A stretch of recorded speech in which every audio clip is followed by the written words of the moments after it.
Ამ დროისათვის კოდორის ხეობაში რუსი და აფხაზი ჯარისკაცები სამხედრო წვრთნებს ატარებენ. წებელდას პოლიგონზე საარტილერიო დანაყოფები 10 დღიან წვრთნას გაევლიან. ექსპერტების თქმით, ასეთი მასშტაბური და ინტენსიური წვრთნები სოჭის ოლიმპიადას უკავშირდება. არ არის გამორიცხული აფხაზებმა და რუსებმა ოლიმპიადის მოახლოებასთან ერთად კოდორის ხეობის განსაკუთრებული კონტროლი დაიწყონ. ამ დროისათვის ხეობაში 100-მდე ოჯახი ცხოვრობს. ისინი საქართველოს კონტროლირებად ტერიტორიაზე თავისუფლად გადმოსვლას ვერ ახერხებენ. გართულებულია მათთან სატელეფონო კავშირიც. მარიამ ცარელაშვილი აგრძელებს თემას. ჭუბარში მცხოვრებ ხარზიანების ოჯახს მშობლიური მიწა-წყალი ამ მთებს იქით დარჩათ. ოჯახის დიასახლისი გვიყვება, რომ კოდორის ხეობაში ჩასვლა დღეს თითქმის შეუძლებელია. მისი თქმით, ეგრეთ წოდებული საზღვრის კონტროლი განსაკუთრებით ბოლო თვეებში გამკაცრდა, რაც სოჭის ოლიმპიადას უკავშირდება.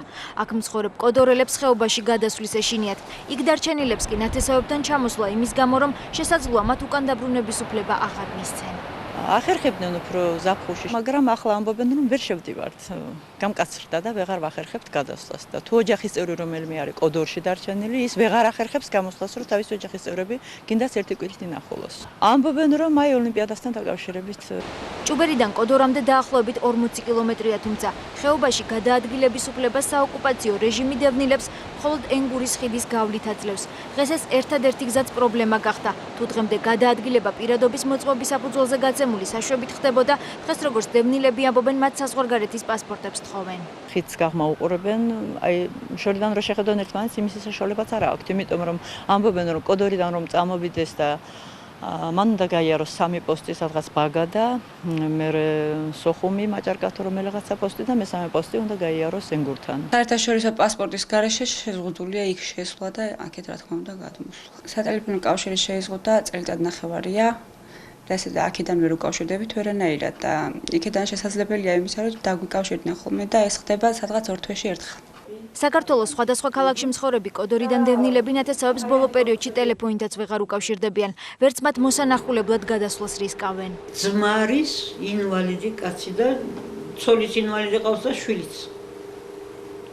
ეს მაშინ 2008-ში გადმოსული იყო აქეთ, გადმოიყვანეს და გადმოვიდა, მაგრამ მე ისევ შევიდა. კავშირი ახლა მანამდე კი უკავშირდებოდით, გიბიგებდით ამბავს რაღაცა, მაგრამ ახლა кайხანია არაფერი არ ვიცი. კოდორის ხეობაში დღეიდან სამხედრო წვრთნები დაიწყო. ამ ინფორმაციას მარიონეტული რეჟიმის ეგრეთ წოდებული თავდაცვის სამინისტრო ავრცელებს. წებელდა სამხედრო პოლიგონზე 10 დღის განმავლობაში მათივე საარტილერიო ნაწილი სპეციალურ ტაქტიკურ მომზადებას გაივლის. საოკუპაციო რეჟიმის სამხედრო სწავლებებს ექსპერტები სოჭის ოლიმპიადას უკავშირებენ. ჩვენ არ ვიცით წვრთნების დროს რა ტიპის, ასე ვთქვათ, ძალები იქნება გამოყენებული და რა შეიარაღება განთავსდება იქ, მაგრამ ყოველ შემთხვევაში შეიძლება ეს უკავშირდებოდეს ოლიმპიადას, რა თქმა უნდა, და შეიძლება უკავშირდებოდეს რაღაც ოლიმპიადის წინ რაღაც უსაფრთხოების გაძლიერებას. კოდორის ხეობაში ამ დროისთვის 100-მდე ოჯახი ცხოვრობს. მათგან ყველაზე მეტი გავრცელებული ინფორმაციით გენწვისში, ომარიშარასა და აჟარაშია. კოდორიდან დევნილების რიცხვი კი 2000 საჭარბებს.